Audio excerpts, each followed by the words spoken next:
Debbie remained outside the bathroom door far longer than Joshua expected. At first, her voice carried steadily through the hallway as she apologized over and over again for hiding the truth from him. She spoke softly, carefully, almost as if she were afraid that saying the wrong thing might push him even farther away.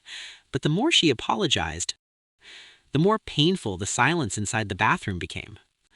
Joshua sat on the cold tile floor listening to every word while trying to convince himself not to open the door. Part of him felt betrayed beyond forgiveness, but another part of him still found comfort in hearing Debbie's voice outside the door. That was what made the situation so emotionally confusing. The same person who had hurt him was also the same person making him feel less alone. Eventually, Debbie lowered herself onto the hallway floor until her back rested against the bathroom door. The old house had become so quiet that Joshua could hear small sounds he normally would have ignored completely, pipes shifting behind the walls, the ceiling fan slowly turning in the distance, faint traffic somewhere outside. Debbie continued apologizing quietly. But her voice sounded more exhausted now, weighed down by years of guilt she had clearly been carrying alone. Inside the bathroom, Joshua pressed his head back against the tub and closed his eyes. He wanted to stay angry. Anger felt safer than sadness, but every time Debbie spoke, the anger became harder to hold on to completely. He believed she cared about him. That was the problem.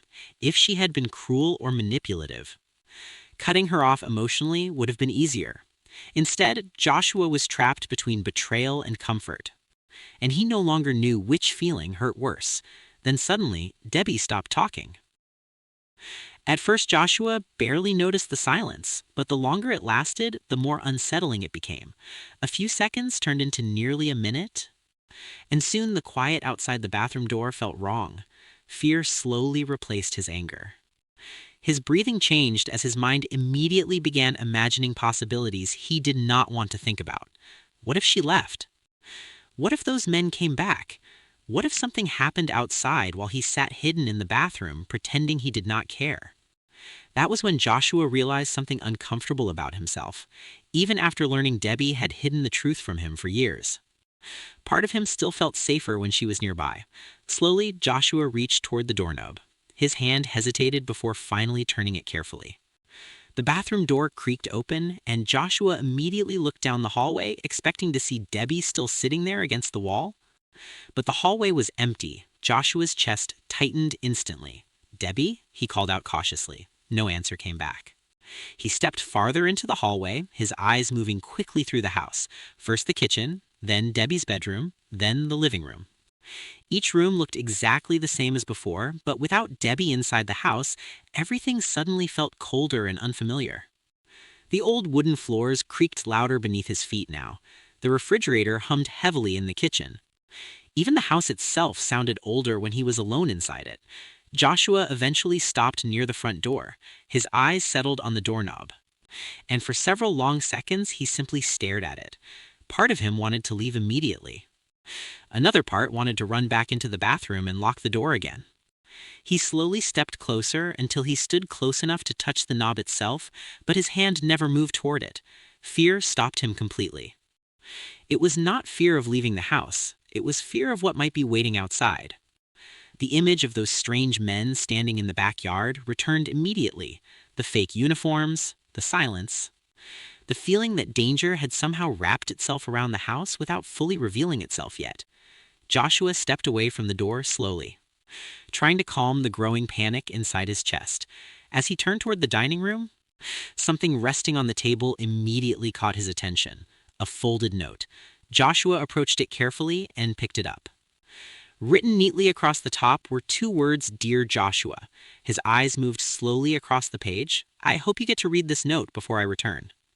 I noticed I hurt you, so I decided to inform you on who you were. I have left, as you can see, and I will be back in a few hours. If you get hungry, there is more breakfast in the refrigerator, and there's a freshly made carrot cake on the counter. Get as much as you want. Remember, this is information you asked for, so I hope you get all the answers you were looking for. P.S. Please don't leave the house. But if you decide to, I will have no choice but to understand." Joshua lowered the note slowly. The fear inside him settled slightly after reading Debbie's handwriting. The house no longer felt abandoned. Now it felt like it was waiting for something. Only then did Joshua realize how hungry he actually was. Stress had buried the feeling earlier.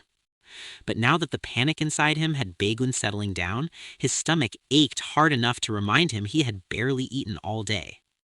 He walked toward the refrigerator and stared quietly at the leftover breakfast sitting inside. Pancakes, eggs, sausage, grits. The smell alone made him realize how exhausted his body truly was. Joshua placed several pancakes onto a tray and slid them into the oven to warm. While waiting, his attention drifted toward the carrot cake resting on the kitchen counter. He frowned slightly. Vegetable cake sounded disgusting to him. Still, curiosity eventually won. Joshua carefully cut himself a small piece before sitting down at the dining room table. For several seconds, he simply stared at it suspiciously before finally taking a bite. His expression changed almost immediately. The sweetness surprised him, the soft texture, the cinnamon, the frosting. Whatever doubts he had about carrot cake disappeared quickly after the first taste. By the time he swallowed the final bite, the smell of warming pancakes had filled the kitchen completely. Joshua removed the pancakes from the oven and stacked them onto a plate before pouring syrup heavily across the top. It did not take him long to finish the entire stack. Hunger had clearly been sitting inside him much longer than he realized. As he carried the plate back toward the sink, his eyes drifted toward the carrot cake again. This time he did not hesitate. Joshua cut himself a much larger slice and carried it into the living room.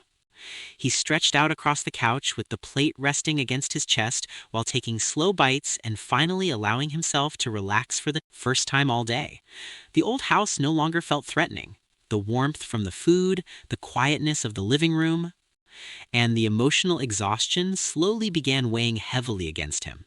By the time Joshua swallowed the last bite of cake, his eyelids had already started closing. Sleep came quickly after that. The next few hours passed silently. When Joshua finally woke up, the sound of the front door opening startled him badly enough that he nearly jumped from the couch. For a brief moment, he forgot where he was entirely.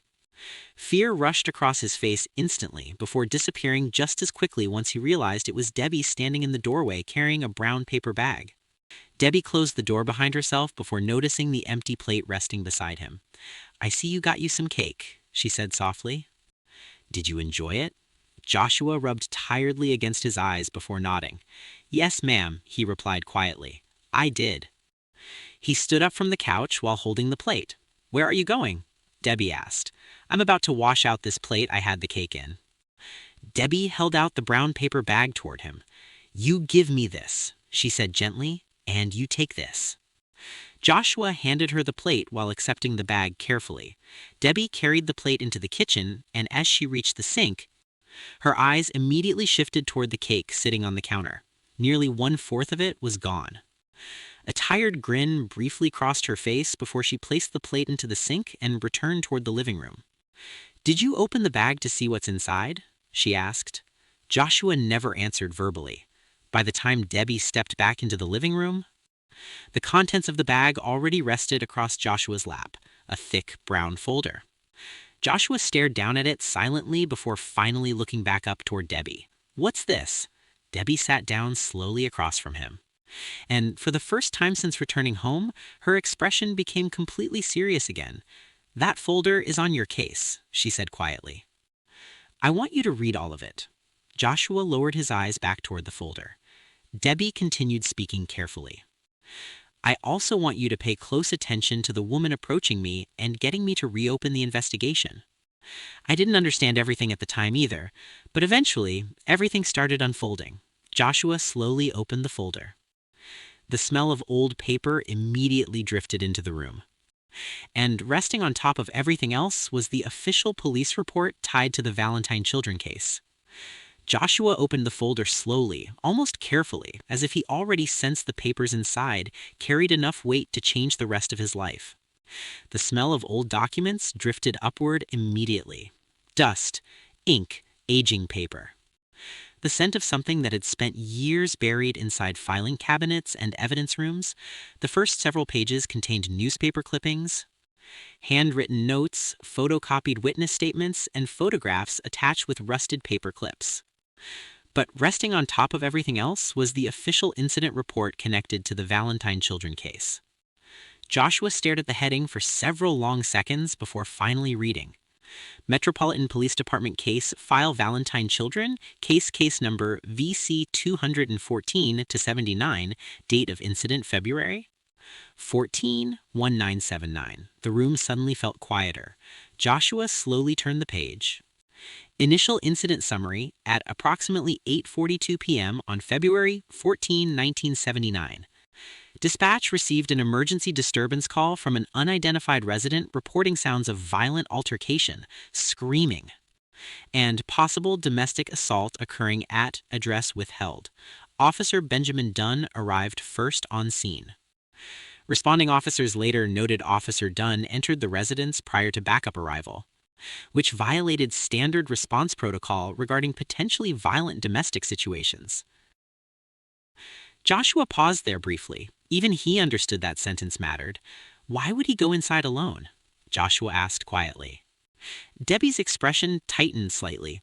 At the time, she said carefully, everybody thought he was trying to help. Joshua looked back down at the report. When secondary responding officers arrived on scene, Officer Dunn was observed exiting the residence carrying 4 infant children, 1 additional juvenile black male, estimated approximately 2 years of age, exited the residence independently beside Officer Dunn. All children appeared physically unharmed. Responding officers entering the residence reported extensive blood contamination throughout multiple rooms of the home, including walls, flooring, furniture, and kitchen surfaces. No adult victims were located on scene. No bodies were recovered. No confirmed signs of forced body removal were identified at time of initial investigation. Joshua stopped reading completely. His eyes remained fixed on the final sentence. No bodies were recovered. The words unsettled him more than he expected. Not because he remembered anything, but because something about the sentence itself felt wrong. Cold, empty.